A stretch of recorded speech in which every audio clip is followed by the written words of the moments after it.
Welcome back to another episode of Efficio's Transforming Public Procurement Microcast series, where we're helping you to better understand key elements of the new Procurement Act regulations.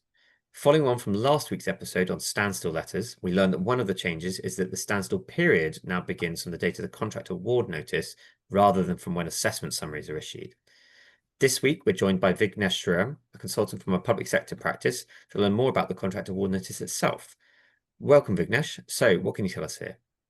Hi, Charles. Great to be on the series. Thanks for having me. So, yes, the contract award notice is one of the additional notices as part of the Procurement Act 2023, and it must be published before entering into a contract. The contract award notice is part of the transparency agenda and provides information of the outcome of the procurement. The notice advises the market and the public of the outcome of the procurement process and that a contracting authority intends to enter into a contract. It also sets out which supplier is to be awarded the contract. And as you said, it commences the 8 working day standstill period or confirms the end date of a longer standstill period, which allows a window for challenges before contract commencement. Great. So what information needs to go into a contract award notice? Sure.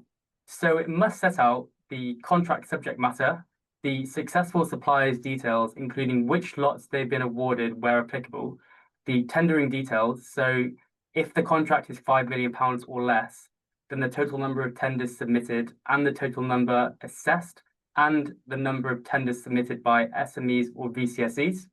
If the contract is £5 million or more, then you should include the name of each unsuccessful supplier and whether any of those suppliers are SMEs or VCSEs.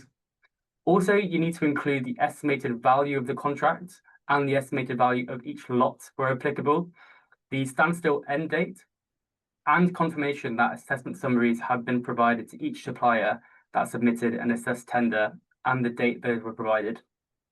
Thanks. That's a very comprehensive list. And when would you publish this notice? So the contract award notice is published after the assessment summaries are issued to all suppliers who submitted an assessed tender. One final point I'll add is that the contract award notice is also how the market and the public are notified that specific lots originally intended in the tender notice will not be awarded. Okay. And is the notice always required? In most cases, yes. However, a contract notice is not always required for below threshold contracts. It also would not be required on a below threshold contract being called off from a framework, even if the framework itself is above threshold. Thanks again, Vignesh. That was a really useful summary on the details regarding the contract award notice.